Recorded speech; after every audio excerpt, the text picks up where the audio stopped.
just want to make sure we knew what we were doing. All right, and we're going live now. Okay. Okay, I'll call the meeting to order, and Rissla, I think we can record that all board members are present. And at that point, I will turn it over to Dr. Mosier for the meeting.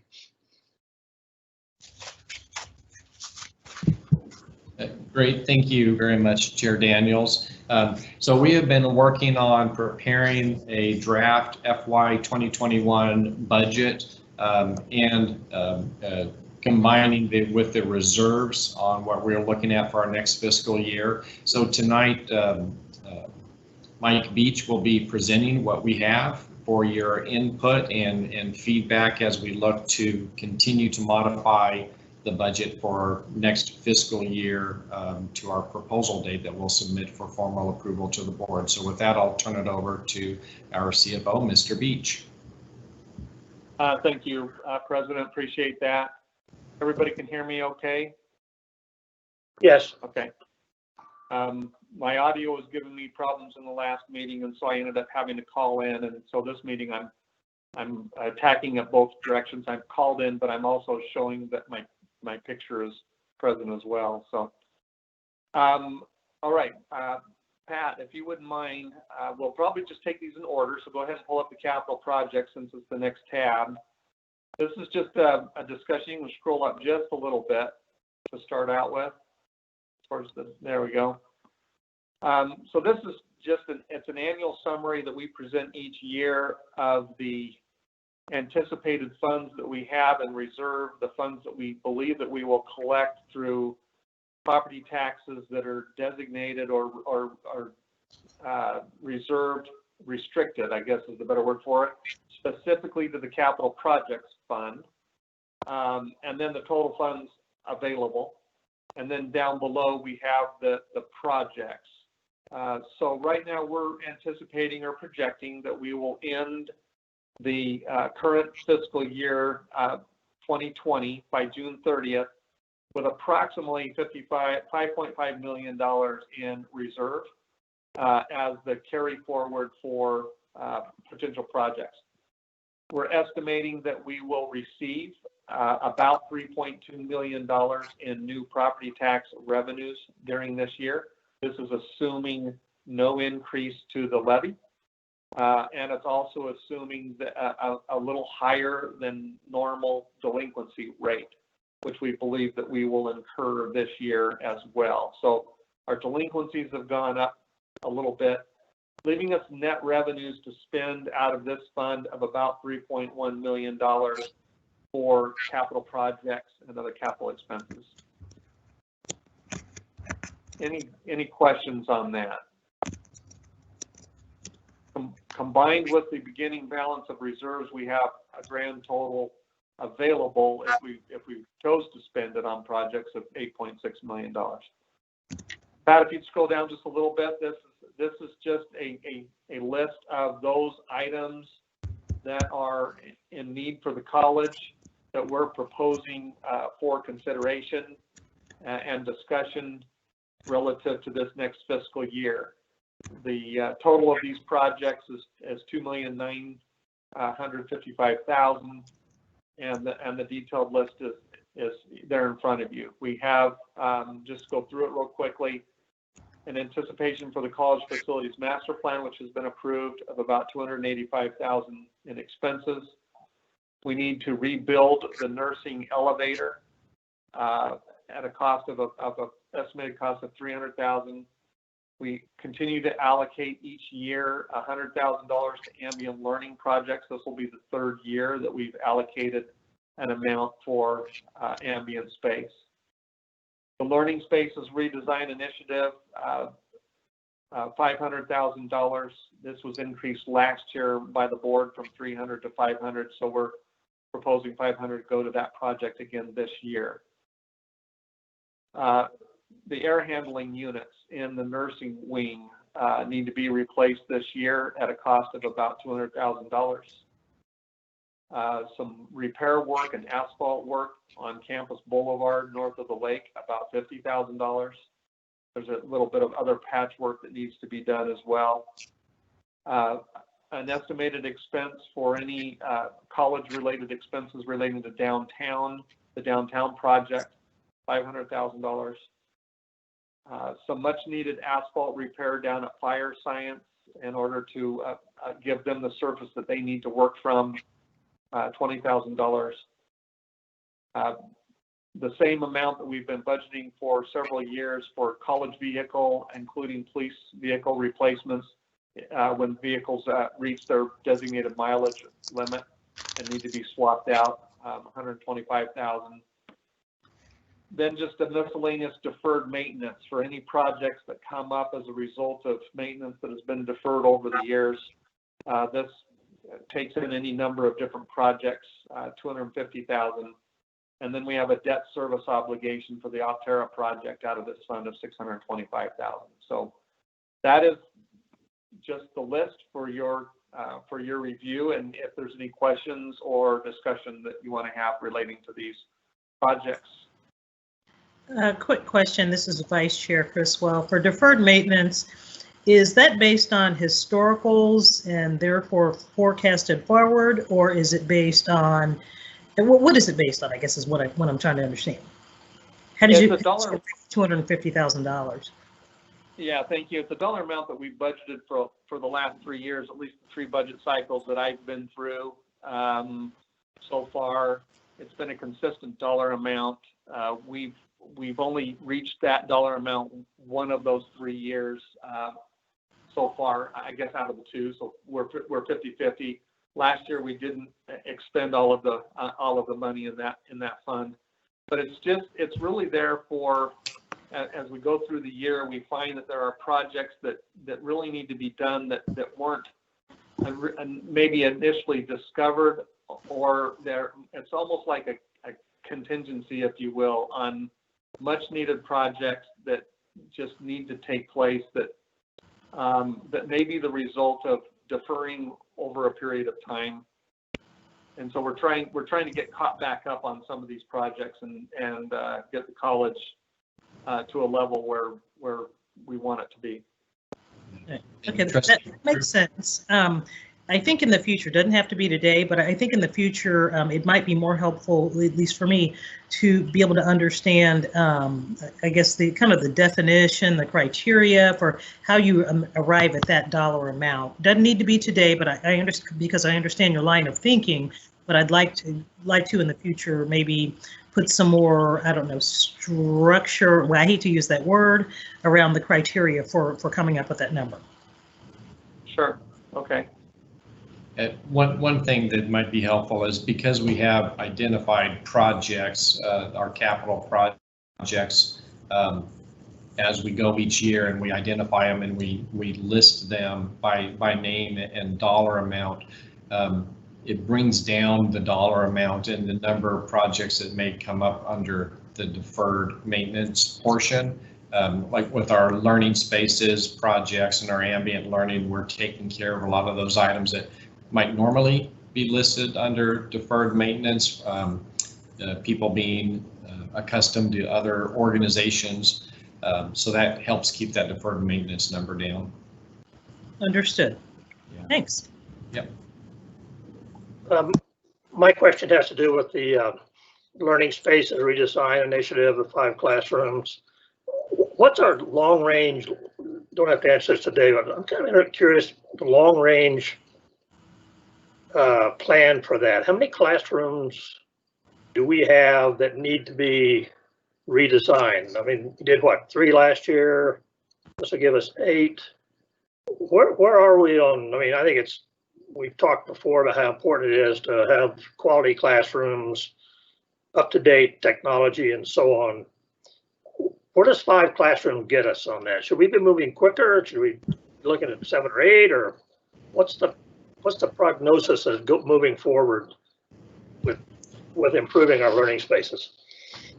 So that's a good question. The 5 classrooms actually relates to the old budget of $300,000. So with $500,000, we can typically do more. Although leading in with that discussion, this next year, the anticipated projects, if I remember the priorities right, is that the learning spaces committee wants to start doing labs, which are going to take more money. So we'll have to do fewer of them. Dr. Daniels, to answer your question directly, it's a monumental project. Most of all of our classrooms need to have something done to them to update them, with the exception of some of those classrooms that are currently being used as learning labs, like the nurses simulation lab, the EMS, EMT programs. Some of those classes are being updated and being used. Their learning spaces are fairly much up to date and relative to their programs and what they need to do and what they and accomplish. But most of our lecture rooms and some of our labs are nothing really has been done to them virtually since the college was built or they were originally constructed. And so the project is intended to go through and remodel virtually everything. It is a long process. To answer your question, if we had the money to throw more at it, then we could. But the hard thing is that if we start throwing a lot more money at the project, then other much needed projects may end up getting deferred, and then we start capitalizing or not capitalizing, but compounding our deferred maintenance issue. So I think we found a really good balance right now at $500,000. Is there some process for prioritization that, that at what point in the priorities do classrooms fit in compared to deferred maintenance? And you guys know that a lot better than I do. And are we talking mainly about the main campus? I mean, I'm assuming that tech being in your building, it maybe doesn't have quite the need that we have on our main campus. I know the main campus is not good. Yeah, that's correct. So, for example, last year, about $300,000, we were able to do the 6 classrooms across the hall from the administrative offices. So those 6 classrooms turned into 4. So that's one hallway out of the many hallways that we have. This year's $350,000 did the north side of the humanities hallway on the 2nd floor. So that did basically half of a hallway as well. Next is the science projects, because now we've done general classrooms, and then we're doing humanities, which includes music and other classrooms as well. So then we're going to do the sciences and update our science labs. So we're working very closely with the faculty and the Learning Spaces Committee on identifying rooms, and they've identified more rooms than what we're doing this year and what we're doing next year. So we're looking at that and prioritizing them really with a lot of the faculty input, and they've been right on target so far, but we have many more hallways to go. This is a good way to do it. And one of the things that Mike had mentioned is when we moved from $300,000 to $500,000, we could spend the money, but we may not always necessarily have the people power within our facilities to do that much work in 1 year. So, but we're trying to maximize as much work as we can, balancing that with the work that the other work that facilities has to do outside of the classes. Hey, Don, you have a comment? Yeah, I do. I'm just wondering, in the scope of work for the facilities master plan so won't the facilities master plan impact how we look at prioritizing the use of space in our existing, in our current buildings? And if there may be a suggestion that we, I don't know, move something over here and replace it with something from over there. You know what I mean? So that is that in the scope of work for the facilities master plan? It is. Okay. Yeah. So my concern is we don't move too quickly, because if the plan comes back and says, well, this classroom you just spent $75,000 or $100,000 upgrading, we're really saying that you ought to do something else there, So But I know it's been deferred for so many years, and I completely understand that virtually every classroom needs some sort of upgrading, if for no other reason than we use a lot more technology now and, you know, other kinds of things like that. But I hope we don't get too far in front of our facilities master plan. Right, sure. Thanks, Don. Good point. Trustee Comment? Sutton. Oh, yeah. Trustee Sutton with the question. I know you did like 5 classrooms this time. Do we have a goal that we're going to do so many classrooms each time, or it just depends? And I know Flint isn't as old as the other buildings, and so I know Flint maybe could wait, but definitely that science and that math, all those are the original building. And as you said, all of that is from the 60s, and so nothing has been done. But I was just wondering, do we have like some kind of plan for how many classrooms we're planning to at least try to do a year, even if it's just one classroom, Yeah. as Don said, so that we don't get ahead, but Yeah. at least something every year. It depends on the cost of the renovation. The science labs are going to cost extremely more per room than the humanities. So we're able to do, I think, Mike, is it 10 rooms in humanities for this year? Yeah, Yeah, given the project, and some of those rooms are designated as keyboarding rooms and computer labs. So we're able to, because we don't have to spend as much on the furniture for some of those rooms like we do the lecture rooms, we'll be able to do more rooms. Yeah, and the other big impact on that was the HVAC and the chiller system in humanities, which is being updated, which is coming out of the Capitals project. Last year with the rooms across from the administrative suites, those rooms had to have individual HVAC systems placed in each room. So each room was more, was more expensive than the duct work that's being added to those 10 rooms in the humanities, if that makes sense.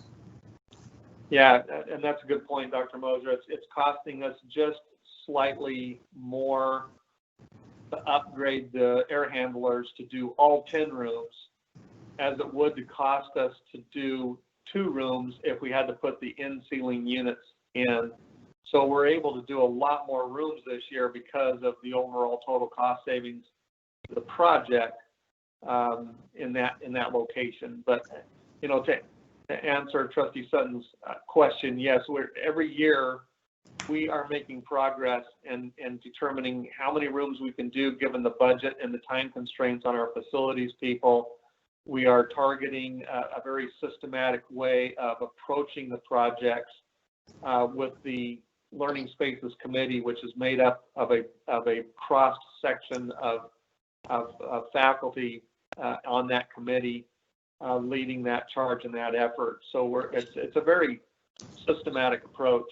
And the committee is doing a great job, I think, staying at least a year ahead of the project, always talking about what is going to be in the next year and what is their priority for that year. Yeah, and I think the point's well taken, though, that we don't want to get ahead of the master facility plan, though. I think that's very, very, very wise. Okay, let's thank you for that and appreciate your planning and hard work on that area. It's one I think I know, as you know, it's important to all of us. So thank you. Let's move on, Dr. Moser. Okay, thank you, Pat. If you'll click on the next tab, fiscal year 2021 tab, and then if you'll scroll, I'll scroll up to the top. There we go. So this is the presentation for discussion of the college's operating budget. We have a column that shows what our current approved 2020 fiscal year budget was, and then a column of what we anticipate the budget to be relative to fiscal year 2021. I will go through the anticipated changes because some of the numbers are going to raise some questions about maybe some of them, why are they so low, and other ones, maybe why are they so high? So I thought I would just walk through this one at a time, just so you can kind of see kind of the thinking, especially on the big ones. So the first big one is tuition and fees. In deriving this particular number right now, the $9.7 million, which is significantly down from 12.6, we started out with where we think we will end up at the end of this fiscal year, which is about $11.5 million in total tuition. I'm subtracting from that number now the anticipation of a 10% decrease, 20% decrease in fall enrollment, or $1.2 million, and then a 10% decrease in spring enrollment of about $530,000 to arrive at next year's projected tuition and fees of 9.7. Any questions there on this model? And again, this will change as we start getting closer to fall and we analyze our enrollment, and before we finalize this budget come August or September, we'll update this and try to get these numbers as close to where we think we will be as we analyze the anticipated enrollments and changes. But for now, this is where we've landed based on the information that we have. And Mike, if I may, we wanted to be conservative with this number. I would rather that we under budgeted than that we over budgeted and didn't have enough money to get through the year. If we see a huge swing in what normally takes place with an economic downturn, which is a return to community college enrollment and participation, we would then proceed with a mid-year budget adjustment as well, so that we could modify and adjust as we go through the year to make sure that we're in alignment. Because as our revenue would go up in tuition revenue, our cost would go up as well. So we would want to make that adjustment when we have some better clarity for what the next year will look like. Thank you. Federal grants and contracts, again, the methodology here was similar to tuition. We started with, at the starting point, we basically said, where do we realistically think we'll end up at the end of this year relative to federal grants and contracts after summer financial aid is drawn down and applied. We're projecting that we would end up at about $9,775,000. To that number now, we are adding in about $800,000 of CARES Act money that is aid that will go directly to students that we believe will not be dispersed by June 30th of this year, that will be available to be dispersed through the remainder of the summer and then fall semesters. We have to have that money dispersed by the end of the year, end of the calendar year. So we're adding in about $800,000 of that CARES Act money that we will be drawing down next year. We're also adding in the $1.5 million of CARES Act money that is the college's 50% of that grant that is being used to offset college expenses directly related to COVID-19. And then I'm subtracting from that the about $200,000 because we won't have the TRIO grant. And another relatively small grant this next year. The combination of all those numbers gets us landing at the $11,875,000. I wanted to make sure that we had a clearer understanding of that starting point on that one, because usually federal grants and contracts mirrors or tracks tuition. It looks a little odd when we're projecting we're going to have a significant decrease in tuition and then a fairly significant decrease in federal grants and contracts. Any questions there on relating to the methodology and or the number there? Okay. Minor changes in state grants and private grants. Changes in auxiliary enterprises, we're anticipating ourselves in the bookstore drops every year as students do more and more online, and as we continue as a college to intentionally move toward digital access textbooks as an effort to save college students. We also have built into this a decrease in student housing. It is still anticipated, we're hoping we will have our foreign athletes back in the fall. We just don't know for sure whether that will actually happen. And without them, we're anticipating some decreases in our student housing revenues for students staying there. So that would end us there at about $2,520,000. Property taxes, the methodology that we used there was similar to what we've been reporting to the Finance Committee and to the board relative to our estimated losses for COVID-19. In short, we're projecting a net increase in property taxes of 2%. This is coming from what we believe might be about a 3% increase due to property value, and then an offset of about 1% going the other way because of increases to the delinquency taxes that we know will more than likely be coming as a result of COVID-19 and the economic impact that it's been having on people. We're projecting a 10% decrease in state aid. That's all the indications in the chatter that we're getting from the state through KBOR and KACCT. And so the $9.3 million there reflects that decrease. I'm leaving SB 155 flat. We think this is a conservative approach. We still anticipate that our high school enrollments may increase a little bit or be flat, but we don't. We believe that whatever reduction that there might be in funding from the state will be offset from any type of enrollment, and so we just decided for now that it would be best to leave it flat. A slight decrease in investment income. I guess relative to the prior year number, it's a significant decrease.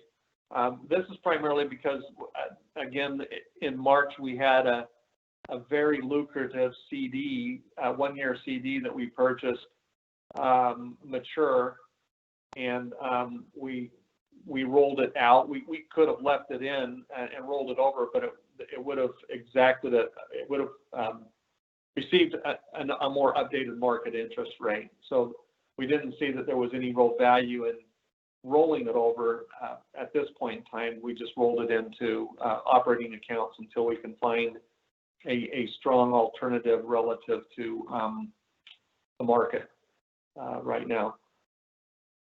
This was a security that was in, this was a CD that was in Security Bank. We still have the security in place the CD in place at Liberty Bank. And then we have the interest expense.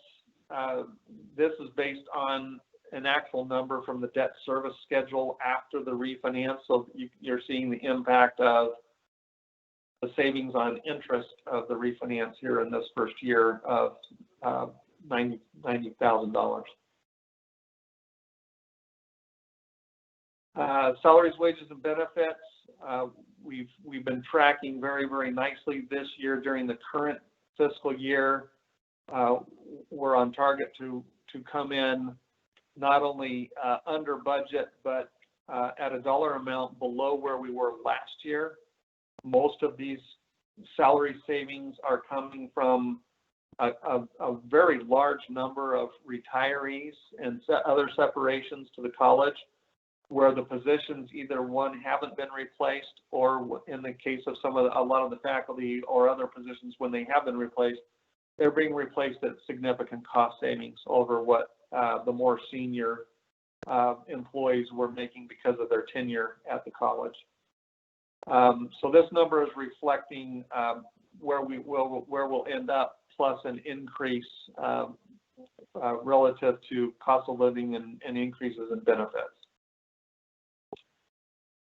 The next four accounts, really contractual service, supplies and other operating expenses, utilities, and repairs and maintenance of the plant, are all accounts that come from a spreadsheet that we do during the budget process, where we involve cabinet, extended cabinet, inputs of budget managers through the zero-based budgeting process.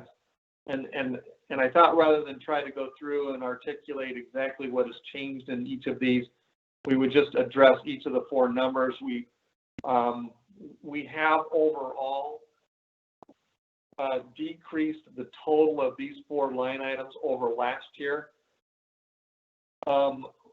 by more than $1 million. It's actually $2 million, very, very close to $2 million. These are realistic numbers based on the zero-based budgeting process, which we feel is working very, very well. It's always good to see budgeted numbers come down as departments are giving more thought into the actual cost drivers and the associated costs relative to their departments and what is necessary, rather than getting stuck in the same method of what did I get last year and increase it by 3% or 5%. So these are going to be more true or realistic numbers of true operating expenses. Any questions there on those four items? Okay. Scholarships and financial aid. This is a line item that basically reflects what we believe that we will be paying out or receiving and then paying out to students in federal aid. It also includes institutional funds that go toward student scholarships and the money for the board scholarship. So in this number is about $1.9 million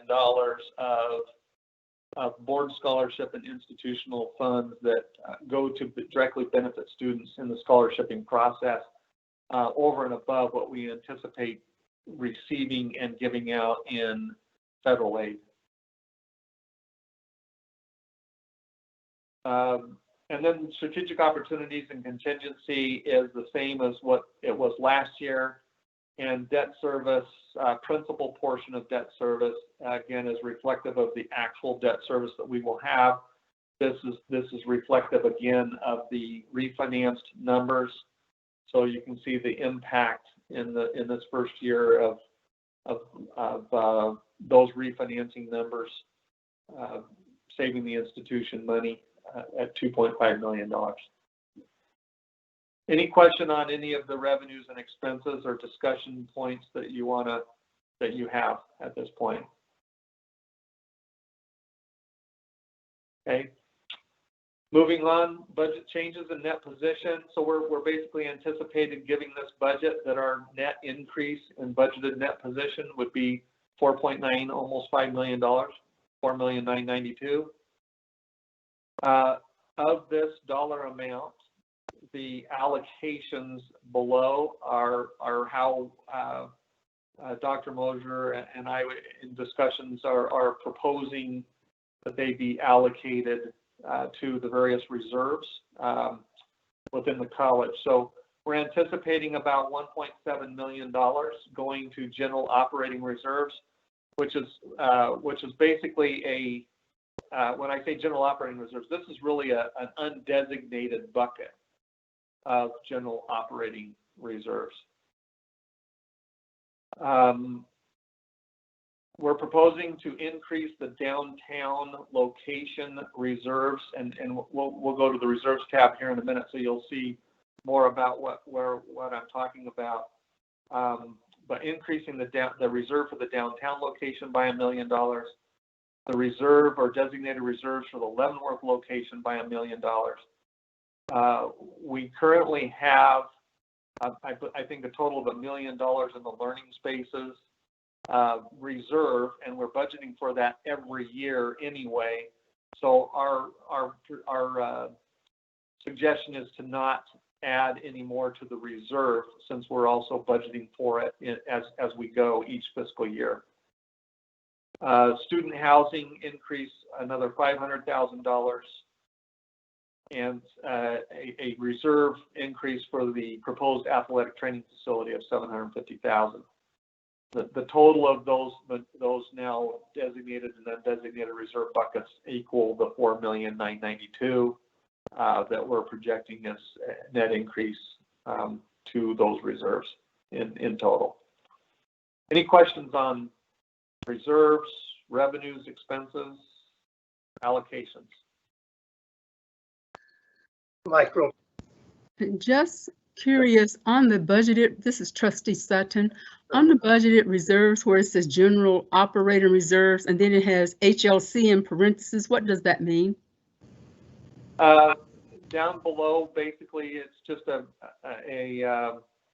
note that best practices recommends that we overall save each year a reserve of 5% and allocate it to either undesignated general operating reserves and or downtown locations. In addition, the HLC note refers to the fact that the HLC prescribes that we have about 4.5 months of undesignated operating reserves. No, sorry, back up. It's actually 4.5 months of total expendable reserves available for operations if things were to, there was no more ability to collect revenues or whatever, we could operate for 4.5 months, which is basically the term of a semester. So you could finish teaching out a semester and teach it out, and so students wouldn't be disadvantaged in any way, shape, or form. That's a kind of the nutshell of the HLC recommendation. Right. We are building up our reserves in our expendable reserves with each year, and we're moving very, very close to that 4.5 prescribed months. A matter of fact, depending on how we finish up this year at the end of June, we may hit that target. All right, thank we're you. gonna be fairly close. Yeah. Dr. Daniels, did you have a question also? No, Linda asked what I wanted Mike to explain what that was, just so everybody understood what that was. So thanks, Linda, for asking that.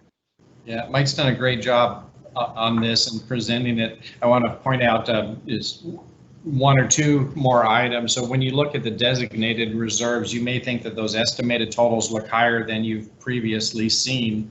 They have bumped up a little bit, like downtown was at 20 and Leavenworth maybe we're around 25 million.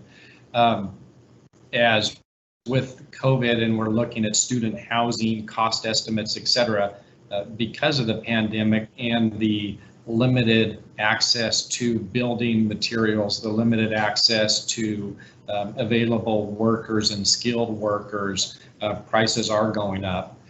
And as we're projecting these would be built several years from now, the cost increase per year, we're trying to add that into the estimated total.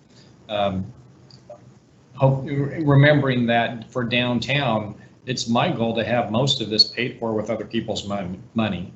And the same thing with the athletic training center. So while you're seeing really big numbers there, please remember that we're going to do the capital campaign for that. And that's going to be a significant factor on if and how and when these projects take place. With the athletic training center, you also see it on the other page. We don't have it on this note. As we are putting money aside for our portion of the athletic training center, when we do that and we move the wellness center to that new facility, that frees up where the wellness center currently exists and will be a beautiful learning space and classroom space for some new labs, whatever it is at that point. So Mike and I have added $1 million to that. And the purpose of that is not to go to the training facility, but it's going to go for the remodel of where the wellness center currently exists. So we have money. So $1 million of that is really for academic programming, classroom space, but we're grouping it together because they would go together. Those projects would go together. So we just thought that would make sense. Yeah, thank you for that explanation, President. I think it's really important for us to just look at those estimate totals and think future value rather than present value. Any other questions relating to forecasted or budgeted revenues, expenses, and reserve allocations?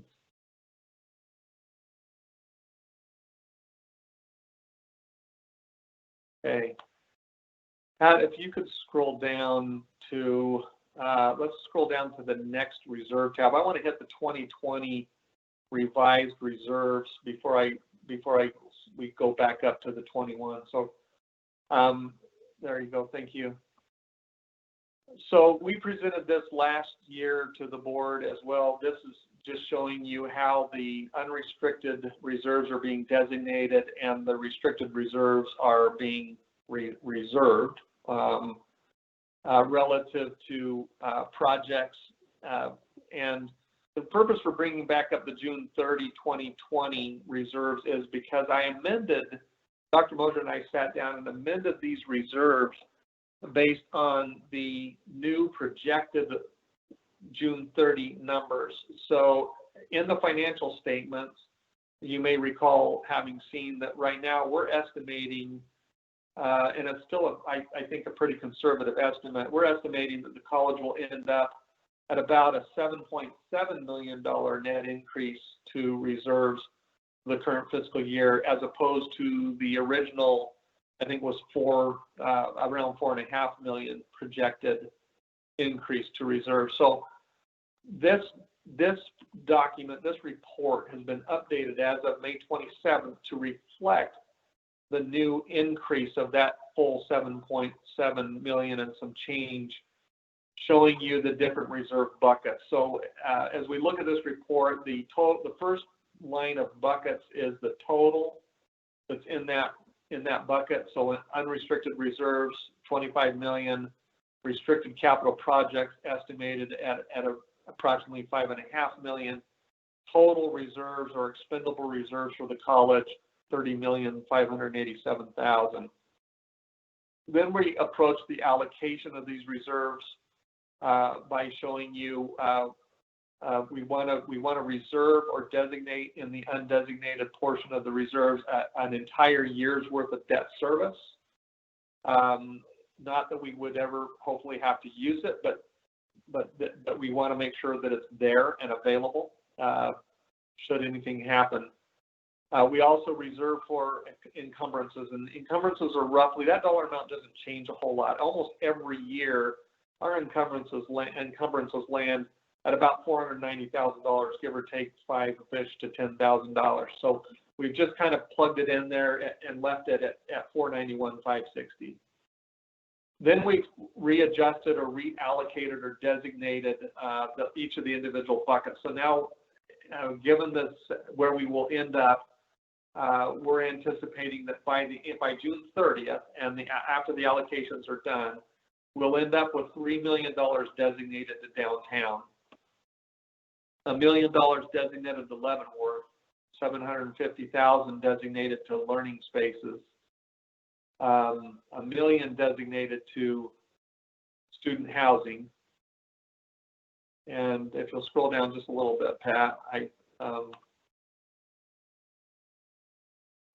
another $850,000 designated to athletic training facility, with $14.1 million undesignated.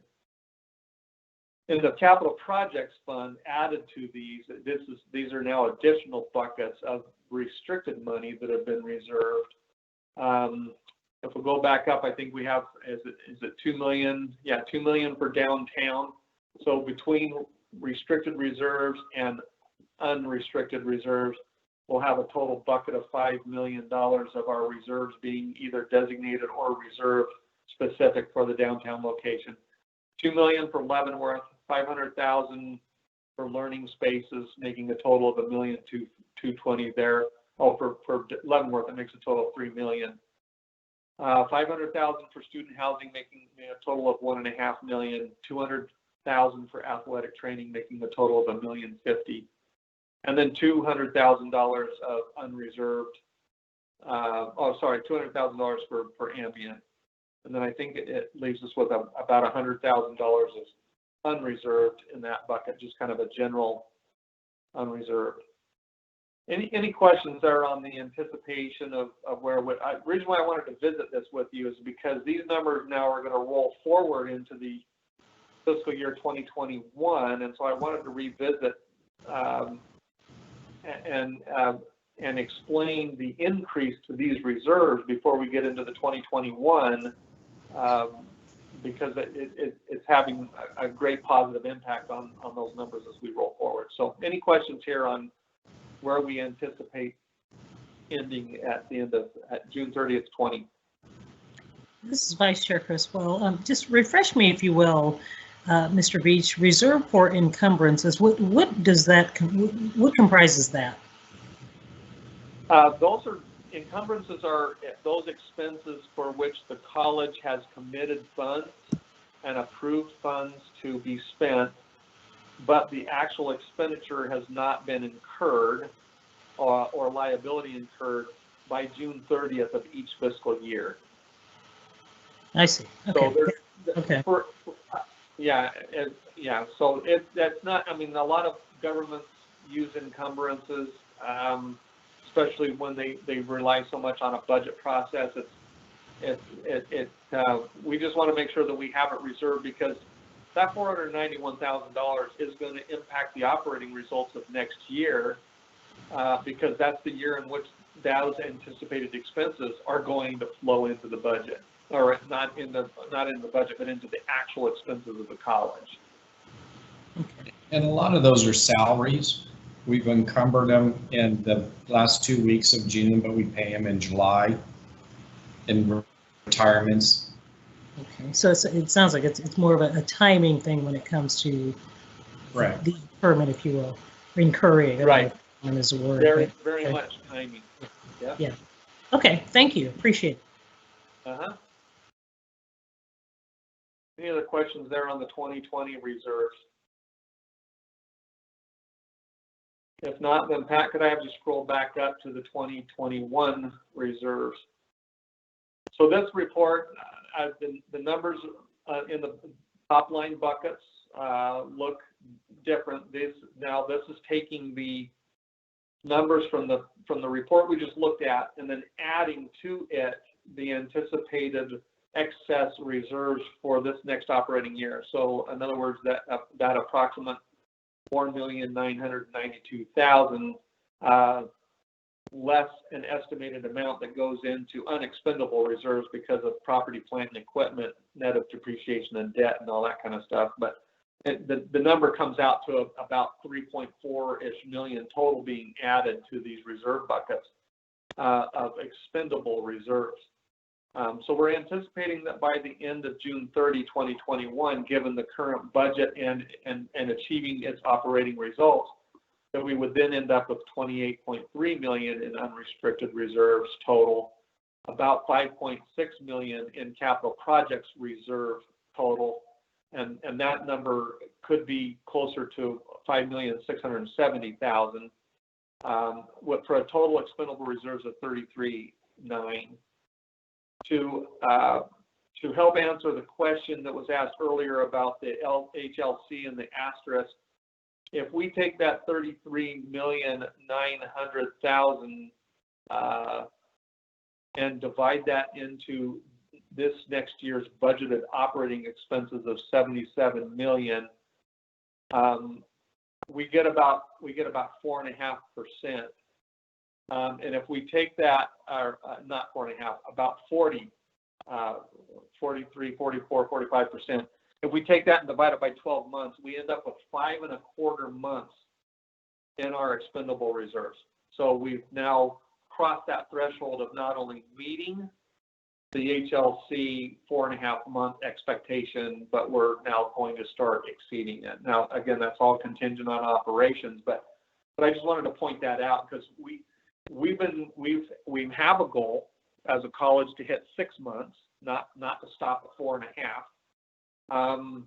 And if there's one thing that's really been, I think, a blessing of COVID-19 to some extent is the operating results that we are anticipating to result from in this year. But it's not just due to the COVID-19, it's also due to a lot of individuals' efforts throughout the college-wide, to budget and spend more prudently. We couldn't be doing what we're doing if it wasn't for department heads, deans, budget managers. They're just doing, I think, a phenomenal job right now of taking expenses and budgets and really honing in on where they need to be college-wide. So kudos to them and my hat's off. Well, yeah. Mike, thank you and all the employees too. We really appreciate that, because I know some of us, maybe some of our seasoned trustees, can remember when that reserve number used to be scary low. So thank you. No, thank you. So just to show you the impact again on these reserves and the anticipation added. So to each of these reserve buckets now, we've added what was on the previous budget sheet of what we're going to add to these reserves. So you can see that the designated for downtown has its $1 million added, and so it's now $4 million in the designated bucket. Leavenworth has its $1 million added, so it's now $2 million in the designated bucket. Learning spaces stays at $750. Student housing went up $500,000, so it's now $1.5 million in the designated bucket. And then if you could scroll down just a little bit, Pat, I can't see that whole thing on my screen, but I don't know if everybody else can. But we added another $750,000 to the athletic training center, making it a total of 1.6. And then leaving our undesignated at about $14.6 million. The bucket for capital projects, again, it might increase by about 100,000 or 170,000.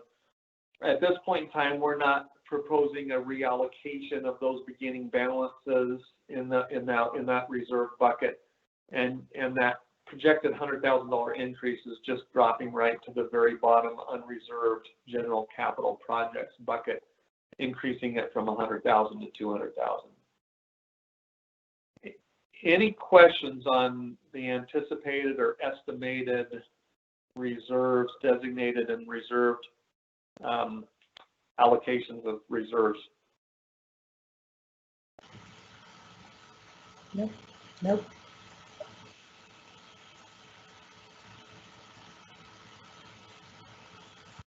Okay, well, with that, Dr. Daniels, that is my presentation, unless Dr. Mosier has anything that he would like to add.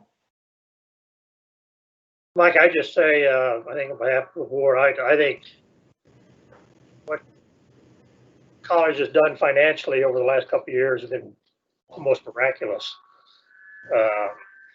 What you've done with the new budgeting program, the way that everybody's kind of bought into that, seems to be really working hard to take the finances of the college seriously, and your leadership and Dr. Mosier's leadership in that area. I just think it's pretty amazing that we have the kind of financial situation we have. I can tell you that every time I see Bill Miller, our auditor, he said, "Ray, you guys are the best shape of any group I work with." He said, "It's amazing what your college has done." So I just, on behalf of the board, I just want to thank you for your leadership and what you've done. I think it really is really, really well done. Thank you. Yes, Rick, I'd like thank you. to second Chair Daniels as well. Guys, you know, as Dr. Daniels mentioned, a few years back, we were not in this position at all, and we did not see this picture at all. And I know when I came on as a new board member, you know, in your campaigning, you study the college financials and get what information you have in order to draw a conclusion. But, you know, I think I was at the point when I actually saw the numbers for the first time as a board member. It was, I had to take a deep breath. And sometimes you just have to muddle forward and do your best and hope that things turn out. And as you see, a few years later, we have done some remarkable things. We have hired an awesome college president, an awesome CFO, and everyone has put forth an awesome effort. And this is the kind of thing that can happen when you put forth that type of effort. So thank everyone for everything that you've done. We really appreciate it. Thank you. Right. Yeah, great. Thank you for all those kind comments. And it really is, it's a lot of paying attention to details, and it's a lot of hard work by everyone across the college at every level and every department. So I think we have a good structure on the way that we are operating. We'll continue to invest in the present. I don't believe there's anyone that's saying, hey, we really don't have what we absolutely need. We're continuing to add money to supplies and expenses if we look at what was spent previous year and what the requests are, and on salaries and benefits all across the board, and just continuing to invest in the future, but really strategically. So everyone's doing a lot of really hard work on that, and it shows on these sheets. So I appreciate that, and the work of Mike and everyone else. We do have an item, if we don't have further budget questions, just to provide a little bit of information on, yes? Greg, could you or Mike one just quickly review the process from here, mainly for Pat's benefits, and she's not been through the budget process before, but just a reminder to all of us as to what happens next, what's preparation, what does the board do next, and how do we get that final approval in August? If we could just quickly kind of review that for Pat and others. Yeah, absolutely. Mike, do you mind taking that? Yeah, no problem. So yeah, thank you, Dr. Daniels. This is just for tonight. This is just a discussion, of course. It's a presentation and a discussion of the draft budget. There is a very good possibility and maybe even likelihood that these numbers will change slightly between now and July. In July, as it's continuing the process through, in July, the board will meet again and accept, or I don't know if approve is the right word, but they'll accept a draft budget for the college and then approve the advertising of the public meeting that will be held in August relative to the mill levy rates and the proposed budget in August. We have a little bit of an added compound this year. So in the past, usually August, we hold that public meeting and then the board actually approves and adopts the capital projects budget and the operating budget of the college as it is proposed at that time. We have a new legislative bill, I can't remember if it's a House bill or a Senate bill, 294, that now requires taxing entities to go one more step, and that is that if they're proposing an increase in their dollar amount, not levy, but dollar amount of their property taxes, then they have to hold another public meeting, which actually knocks us into September. It's kind of crazy to think that we could literally be a quarter of the way through a fiscal year and barely having an approved budget. But that's what the new legislation is going to be doing to the college. There's a possibility that we may have to have a public hearing in September.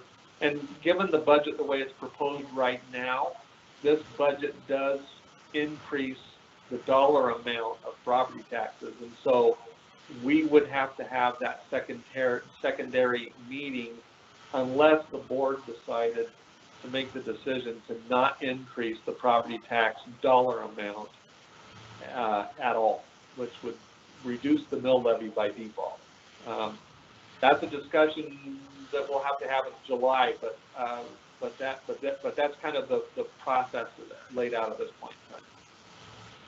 But there's no referendum, is there, Mike, around a public vote on the, I mean, the hearing doesn't require a public vote of any kind. No, it just requires public notice. Right. Yep. Thank you, Mike. Any other questions? Anybody, what's other clarification on that? Thank you. Dr. Mosier? Yeah, great. Thank you for that, Mike, for that timeline.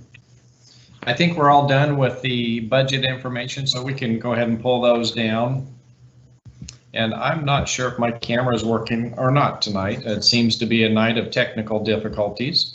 So we'll just go with the audio, and that's probably pleasant on everyone's eyes as well. So, so on the board meeting, on the 16th, we do have our pre-board meeting that's scheduled for 4 o'clock.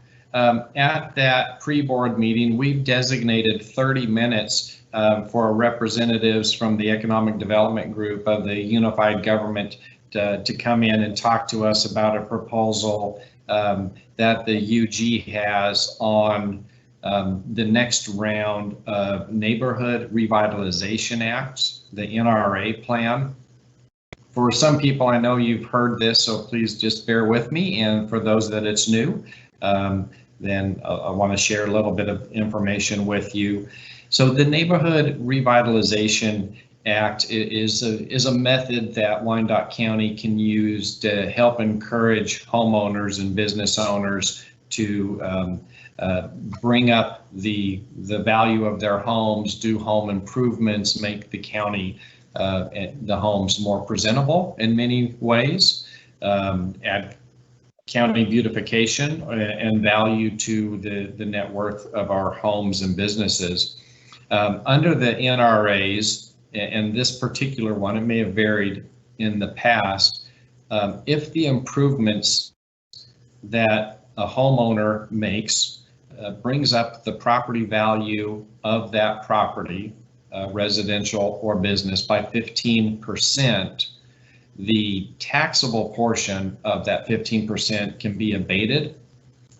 This proposal is for a 95% abatement, and depending on where the property resides, it would either be for a period of 5 or 10 years. So that gives some encouragement for people to make improvements to their home and their property.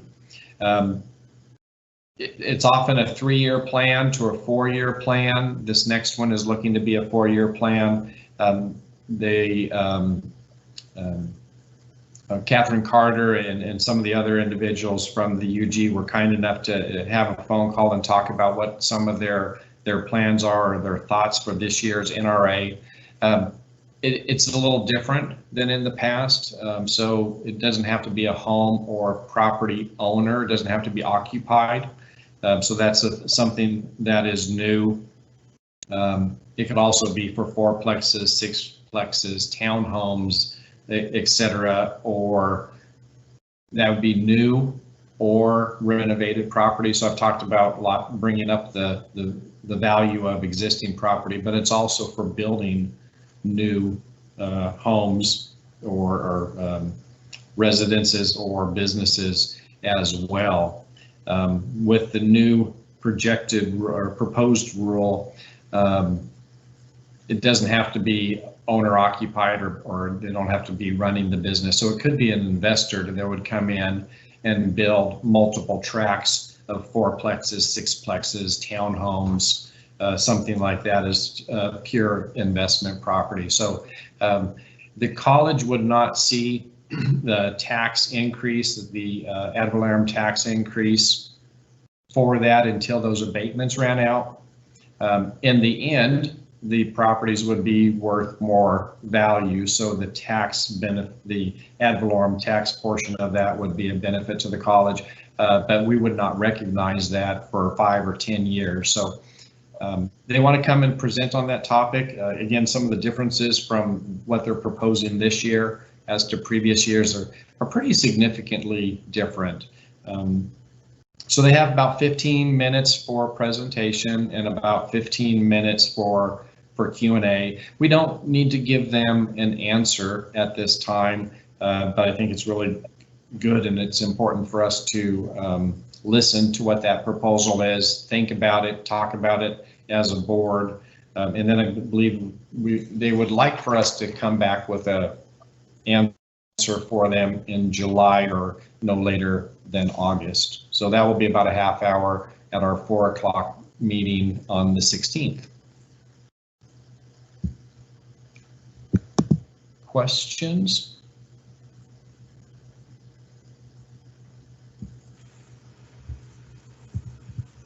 Okay. No questions. Dr. Daniels, let me see. Dr. Daniels, Chair Criswell, the Finance Committee. I'll turn it back over to whoever I need to turn it back over to. That would be the Chair Daniels. Yeah, I think we're done. Thank you, Dr. Mosier, for that. I appreciate everybody get an idea of what that NRA is, so you know what's coming. Nothing else on the agenda, so I'll ask for a motion for adjournment. So moved, Criswell.